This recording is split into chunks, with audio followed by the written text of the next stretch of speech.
Bonjour, je m'appelle Antoine, je suis passionné de sport nautique et de sport dépendant du vent, de sport d'extérieur en général. Je viens vers vous aujourd'hui pour vous présenter du coup le projet de l'horloge du vent. Qu'est-ce que l'horloge du vent? C'est un projet que j'ai créé et qui m'a mis beaucoup de temps à faire, qui est un objet de décoration qui permet de donner les conditions de vent actuelles et les prévisions à 2 jours pour tous les passionnés de sport vent dépendant. Aujourd'hui, vous êtes passionné par les objets connectés, les objets de décoration ou tous les sports dépendants du vent, que ce soit les sports nautiques, le parapente, etc. Vous avez des applications à disposition pour voir les conditions de vent et vous aimez souvent les beaux objets qui vous rappellent votre passion. C'est pourquoi j'ai créé l'horloge du vent, donc un objet de décoration qui vous permet à la fois d'avoir un rappel de ce que vous aimez, c'est-à-dire le dessin de votre côte, là où vous habitez, ou d'un endroit de cœur que vous avez, et puis les conditions de vent de manière élégante, esthétique, mais aussi utile, puisqu'on va vous donner les conditions de vent à l'instant T, avec les 3 flèches qui se trouvent en mer, et aussi les conditions de vent sur les 2 prochains jours,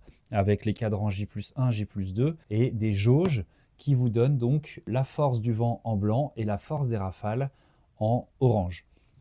Voilà, donc ce projet-là, j'en suis très fier parce que ça fait un certain temps que je travaille dessus. Aujourd'hui, c'est un très bel objet avec beaucoup de technologie à l'intérieur. Il m'a pris beaucoup de temps à faire, j'ai réuni beaucoup de gens.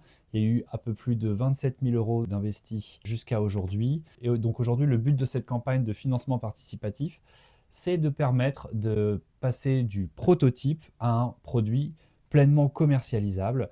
Et pour ça, il va nous manquer encore un petit peu d'argent qui va nous permettre donc de revoir l'architecture moteur du produit, puisqu'aujourd'hui c'est que de l'impression 3D, une autonomie qui est assez basse, donc on va devoir corriger tout ça et aussi pouvoir travailler sur les matériaux et pouvoir proposer une première série pour toutes les personnes qui accompagnent et qui soutiennent ce projet depuis le départ. Donc si vous souhaitez participer à ce projet qui me tient beaucoup à cœur, pour tous les amoureux du sport, du vent et de la nature en général, eh ben, je vous invite à continuer sur cette page pour participer de la manière que vous préférez. Merci.